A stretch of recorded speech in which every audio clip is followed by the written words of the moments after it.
My name is Margaret Collins and I never thought I would be introduced to the end of my own family at a Thanksgiving table. I was 65, a widow for nearly 2 decades, and I had poured my life into raising my only son, Daniel. That night, I sat at the far end of his dining room, a place I hadn't chosen, but had been assigned with a neat little card that read only Margaret. Not Mom.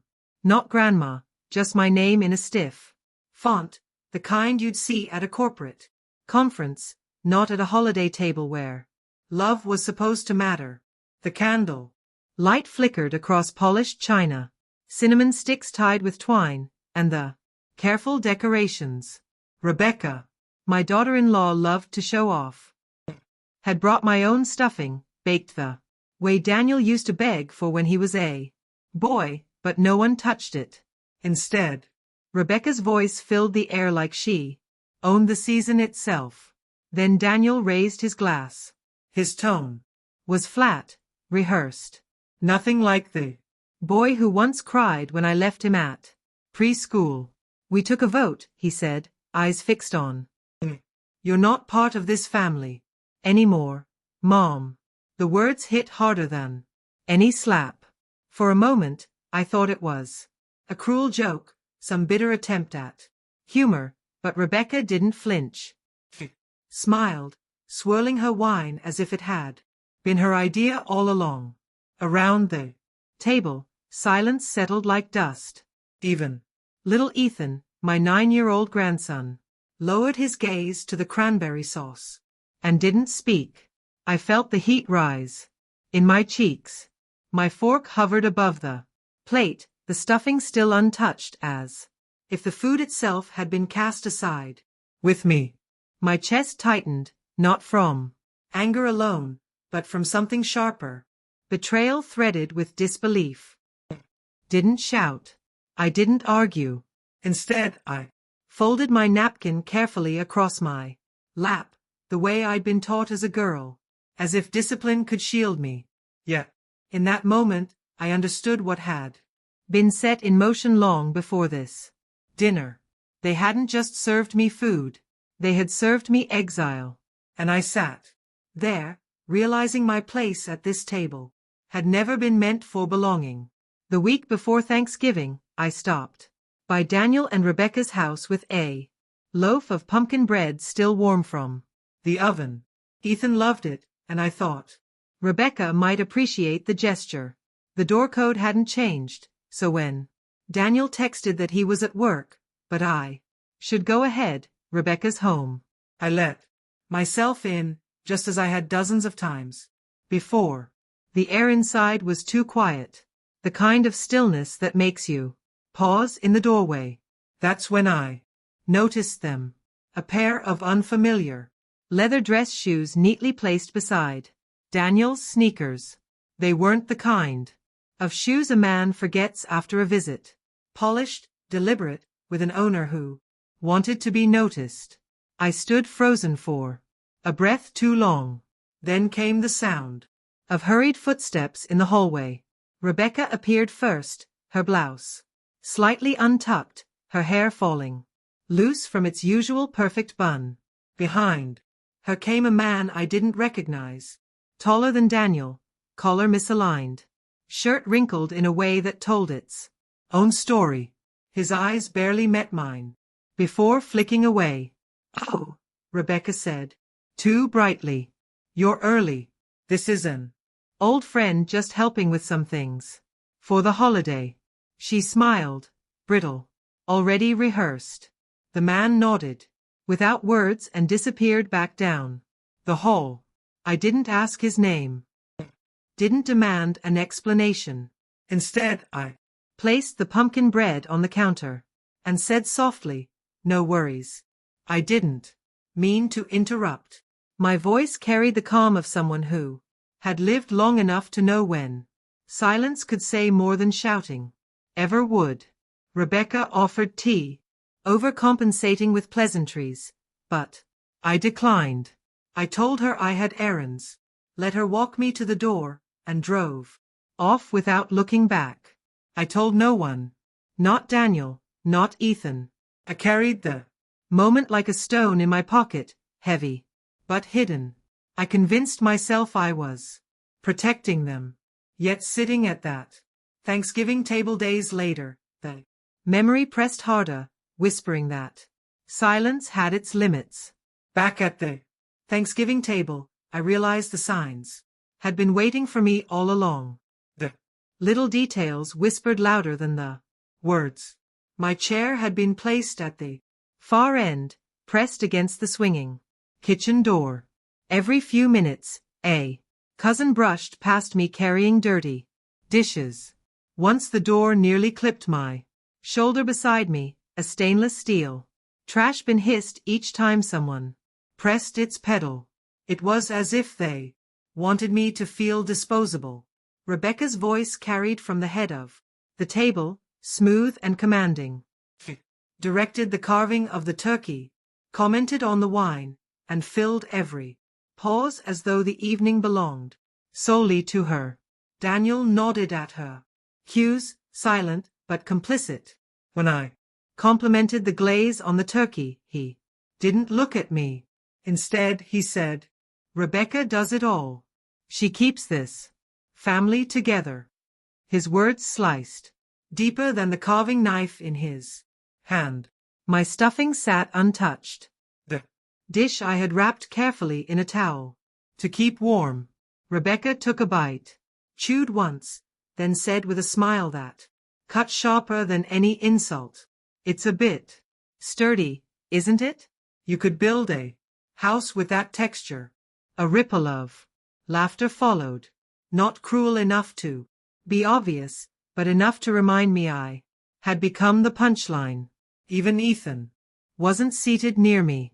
He had been placed between two of Rebecca's cousins, who corrected the way he held his spoon and fed him cranberry sauce. He looked up once, searching for me, then quickly turned back to his plate. My heart clenched. They had made room for me at the table, but not in the ways that mattered. I sat still, napkin folded neatly on my lap, the weight of my silence pressing harder than the candlelight. And in that silence, the truth settled. This wasn't neglect. This was orchestration. As the meal dragged on, I stopped asking myself where I had gone wrong. For years, I thought maybe I was too present, too cautious, too old-fashioned to fit into the life Daniel and Rebecca built. But sitting there listening to her smooth voice narrating the evening, as though I were invisible, I realized it had nothing to do with what I did. It had everything to do with what I knew. Rebecca spoke with the ease of someone who believed the past was buried. Thought the secret I had carried into my car that Tuesday afternoon would never see daylight. She believed silence meant consent. She believed my smile meant surrender. She didn't know that silence had edges. I stared at the polished silverware my reflection warped in the spoon, and thought about the life they sat upon so comfortably. The house where we gathered, its deed was tied to the Collins family trust, established years ago after my husband's death, the college fund that would someday carry Ethan forward. My signature sat beside Daniel's, never Rebecca's. Even the line of credit that let them appear secure had been backed by my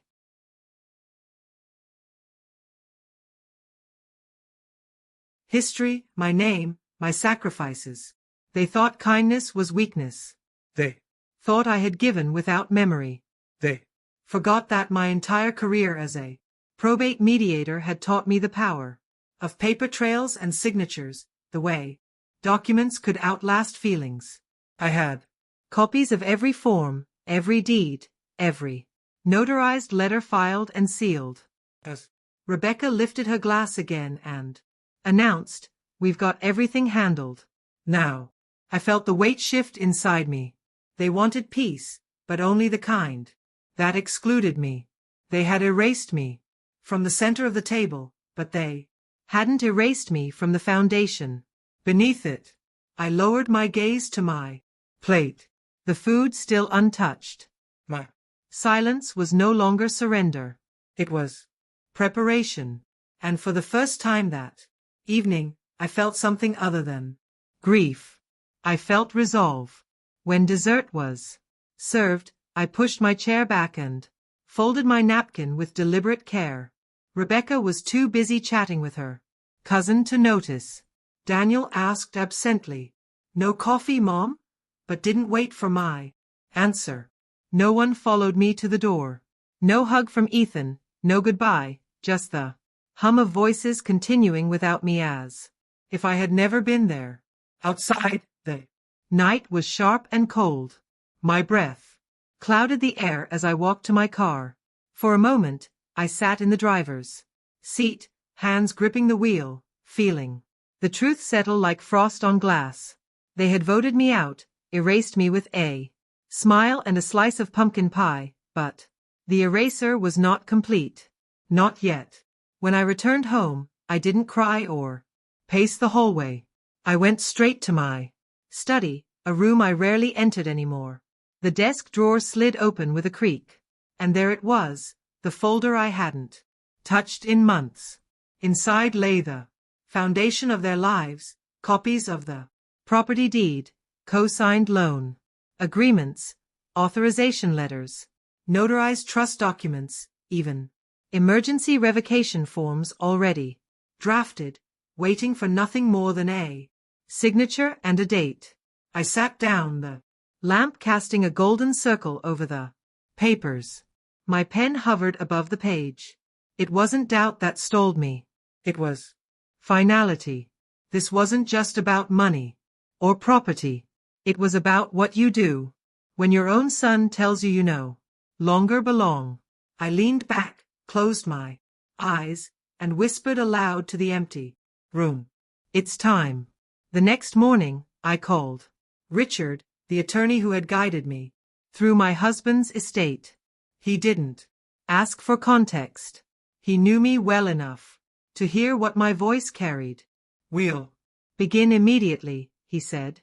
And as I hung up, I felt the first flicker of something I hadn't felt in years. Control returning to my hands. By sunrise, the papers were already in motion. Richard filed the necessary documents to freeze access to the trust.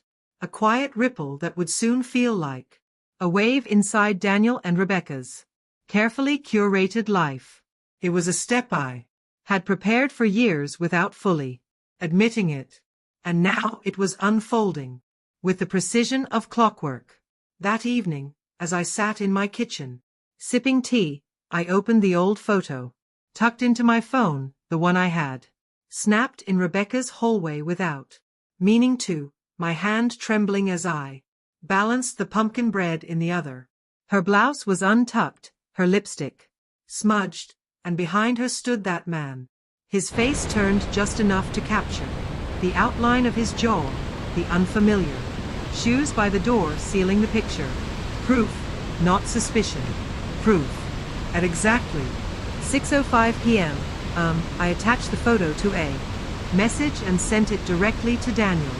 No explanation, no caption, just the truth. The phone rang almost immediately. I let it vibrate across the counter. It rang again and again, each call sharper, more desperate. Then came the text. "What is this?" I didn't reply, because deep down he already knew. It just hadn't wanted to see it. Rebecca had built her identity on control, on perfection, on never letting the mask slip. But the woman in that photo was caught. And Daniel, he could ignore my presence at his table.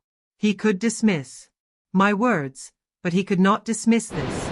I turned off the phone and let the silence return. Not out of cruelty, but peace. There was nothing more to explain. The first strike had landed, and the unraveling had begun.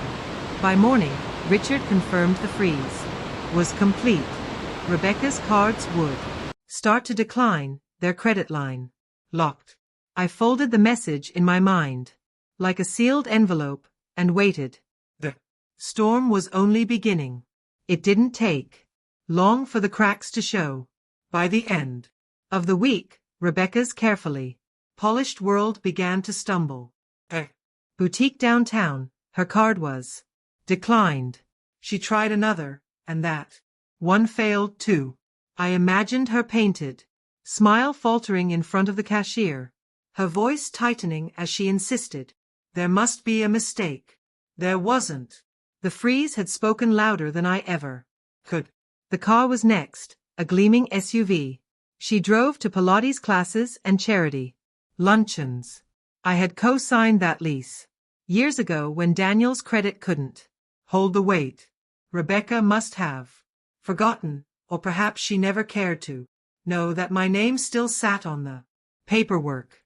So, when the tow truck rolled into the parking lot outside her gym, there was no warning, no grace period, just the sight of her prized vehicle being lifted away while her friends looked on.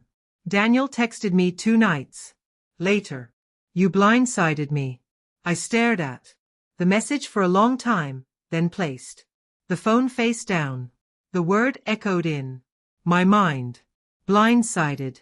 No, I thought I had simply remembered everything he had chosen to forget. Whose credit saved them, whose trust sheltered their home, whose savings steadied their marriage in those reckless first years. The house itself stood on shifting ground now. Ownership tangled in documents they had signed but never studied. Each file bore my signature, the one they had tried to erase from their holiday table. I didn't need to raise my voice. I didn't need to show up at their doorstep. The foundation of their comfort was already tilting beneath them. And while Rebecca scrambled to maintain her image, while Daniel wrestled with the truth he could no longer deny, I sat in my living room, the fire glowing steady, and waited for what would come next. 2 weeks after that, Thanksgiving, I saw Rebecca's familiar name flash across my phone, not in a message, but in a social media post.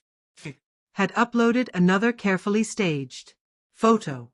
A golden roast in the center of the table, wine glasses raised, the caption dripping with sentiment. "Family is everything." I should have scrolled past, but my eyes caught on a detail in the frame. 8 seats were arranged neatly around the table. 7 were filled. One at the far end sat empty. The camera angle made it impossible to miss, as though the chair waited for someone who hadn't arrived. My breath caught when I saw what lay across that untouched plate. A cream linen napkin, hand-stitched with small loops along the edge. I had made that set myself during the long winter after Thomas died, sewing by lamplight to keep my hands busy when grief threatened to crush me. I had brought them to Daniel's house years ago, leaving them for special occasions. One of them now sat folded with care, laid out as if I might still appear. I stared longer than I meant to. Was it Rebecca's oversight, forgetting to remove the napkin, or was it Daniel, unable to erase me completely even as he tried to? Perhaps no one noticed at all, but I noticed the empty chair carried more weight than any word spoken that night. For a fleeting moment, I imagined Ethan slipping that napkin onto the plate himself, saving a place for me the way children do when they don't understand why someone is gone. The thought softened me even as I knew it might not be true. I closed the app, set down my phone, and let the quiet of my own living room wrap around me. They could post their curated family, but even in their perfection, my absence left a shadow they could not stage away. The letter arrived 3 days before Christmas. A thick envelope with Rebecca's handwriting across the front, the kind of cursive meant to look elegant, but straining too hard. I held it for a long time before opening, knowing whatever was inside would not be apology, but demand. I was right. Inside, a single printed sheet. No greeting, no warmth, just one centered sentence in a stiff sif font. Can we discuss reinstating access to the college fund? Not we're sorry, not we were wrong. Not even Merry Christmas. Only a plea dressed up as negotiation. Read it twice, then a third time, the words sinking like stones. The college fund had been my gift to Ethan on his second birthday. I had opened it with my own name tied to every clause and amendment, a promise that his future would be protected no matter how careless his parents became. Now, after erasing me at their table, after laughing at my place beside the trash, they suddenly remembered who held the key. I walked to my desk, slid a clean sheet of paper into the printer, and typed a single word. No. No signature. No return message. Just that. I folded it neatly into a plain envelope, sealed it, and mailed it the same afternoon. That evening, as the neighborhood lights twinkled against the snow, I imagined Rebecca opening my response. I pictured her face, painted with indignation rather than shame. Because for someone like her, denial would always feel like cruelty. But I didn't feel cruel. I felt clear. The college fund wasn't leverage. It was Ethan's safeguard, and it would remain under my terms, not theirs. They had voted me out of their family, but they could not vote me out of my own. Integrity. On Christmas Eve, my house glowed with a warmth I hadn't felt in years. The fire crackled in the hearth, its light dancing across the walls, and the table was set not with linen napkins I had stitched long ago, but with simple plates and bowls borrowed from the neighbors who joined me that night. There were 3 of them, retired, kind, the kind of people who knew the value of company without performance. We shared a pot of hearty soup, passed around bread, still steaming from the oven, and laughed at the absurd plots of old holiday movies playing softly in the background. No one raised a glass to exile anyone. No one pretended perfection. For the first time, I didn't serve the stuffing Daniel used to beg for or the cranberry glaze I had made every Thanksgiving since he was a boy. Instead, I tried something new, a sweet potato gratin with rosemary from the little planter I kept near the kitchen window. The scent filled the room, bright and earthy, like a beginning, rather than a memory. I didn't check my phone. I didn't wonder whether Daniel and Rebecca had left a chair empty again, or if Ethan saved me a candy cane, like he promised. I let the thought drift away with the snow that fell quietly outside, blanketing the street in silver calm. What mattered was here. This table, this fire, this moment. The life I had been waiting to be invited into was already mine to live. As I blew out the candles that night, I felt the heaviness of years lift from my chest. They had voted me out of their family, but I had chosen something stronger than their vote. Had chosen myself, and in that choice I discovered belonging again, not in their house, but in my own. Thank you for watching. If you enjoy these family drama and revenge stories, please subscribe and join me for more every day.